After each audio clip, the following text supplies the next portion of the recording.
Alright, we are doing a gump goodness video, and this is Mara Sade, the former Miss Jackson of NXT, the former metaphor girl.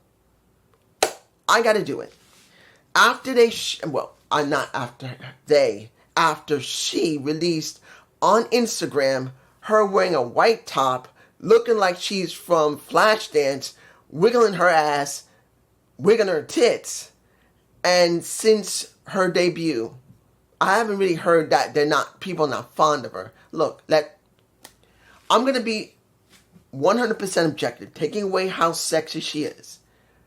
Is it good that TNA gets another woman in on the Knockouts division? Of course it is.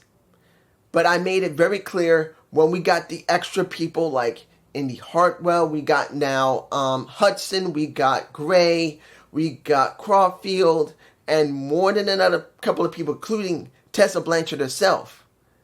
The thing here is not about how many women we're getting in. I'm glad they got more women in. But like I said before, it's not about how many women you got in there. It's how you use them. Look, I'm not against TNA. I've actually said TNA's done a decent job, even though it's been questionable what they've been doing with this collaboration with WWE. Look what happened in NXT. I released my NXT review. That was on Tuesday. This should be uploaded Wednesday, this video. No, Thursday. Because today will be the video which will have which will be Khan. That would be Riyadh Khan. That's the one that's going up first. This will be on Thursday. But let's make this very clear. When you look at what happened in NXT, I'm not saying that was a wise thing to do to have that match on NXT where you have Ethan Page versus Santino Marella for the North American Championship, which I wouldn't mind seeing in a heat wave.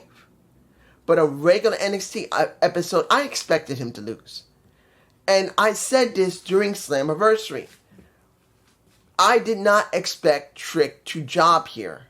I expected him to carry that to Bound for Glory. I did think if they're going to try and do something where they want to make interest more than anything, they would have Trick go to Slammiversary. But the way they've been booking Trick, the way he's been looking on NXT, the way he's been looking on TNA, I felt there's no way they're going to make him drop it. They're going to make him carry it all the way to Bound for Glory. And now that's what it looks like is going to happen. I'm not going to tell you that's the wisest thing to do, but it makes you think this collaboration is a big, big, big question if TNA is really benefiting as much as they think. Yeah, they're getting paid. They're getting spotlighted, but they're also getting paid. There's no way they're not getting money from Silver Lake WWE. They're getting money from them as much as they're getting exposure. But I didn't know, and I still don't know, how far is this collaboration going to help TNA, especially if the collaboration ends. Or worse yet, the collaboration continues to be where TNA is always getting the short end of the stick, where they do get some wins, but like what's going on with Trick and what's going on with JC James, you see more about the wrestlers on NXT holding on to those titles, and even if they lose them, they get them back very quickly. So you look at Mara Sade, and you look at a former NXT wrestler who was released, who went to Europe for one, if I remember, tried to make a name for herself, and now has been brought into TNA. Now, I looked at the roster. She's not on the roster page yet. Reed is on I forgot his name. Miles Reed, I believe his name is, with the Rascals. I always forget his first name. Right now, Trey is still injured with hernia.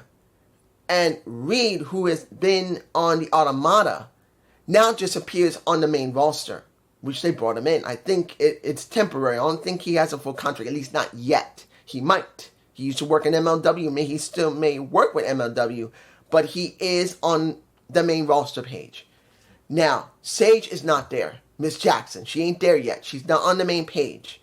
She's not shown there, at least not yet. Maybe at the end of the day, they may put her up there, or they may not. But she debuted last week's Impact show, and then she did this sexy video showing.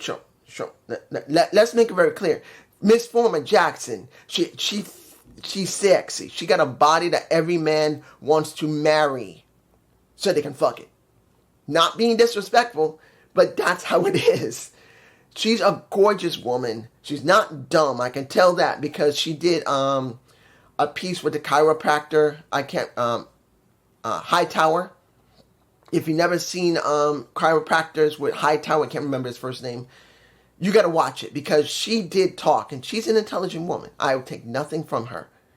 But right now, she is using her hips going to waist and her sexuality to get what she wants. And it looks like she may become a part of the roster. She may get signed. But like I said, with all these women coming in, it counts on if they're going to book them correctly. Because as I said before, if you couldn't bring in more women, TNA or Impact Wrestling before that, they just needed to have matches and shows where they just brought in independent women to wrestle. That's what they needed more than anything else. They needed enhanced jobbers to make the Knockouts division more vast. So you don't feel like it's such a small little division with so few women in it. Now, what do we got? Like 19 nearing 20 women? Or is it 17 women? I can't remember how many women are on roster right now. And that's great. But they got to book these women.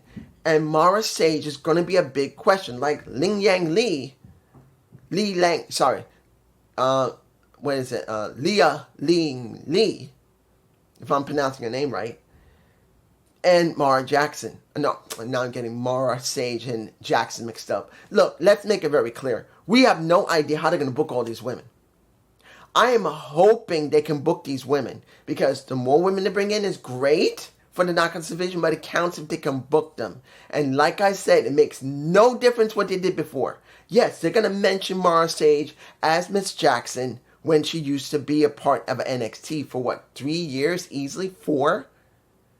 But the thing is, it makes no difference what NXT did with her. It counts on what the women get treated in TNA and the creative team there. It's going to be a big question how they're going to book her. Yeah, she's sexy as fuck. She got the titties that everybody want, no matter if you're a man or woman. She got the hips. She has a good-looking face. Now, can she talk? Yeah, to a certain extent. Can she wrestle? So. She doesn't have all the 5 tools, but she easily got 2 or 3 of them easily. But the question is, what are they going to do with her? I don't know. But this is just me. Peace. The next one's coming.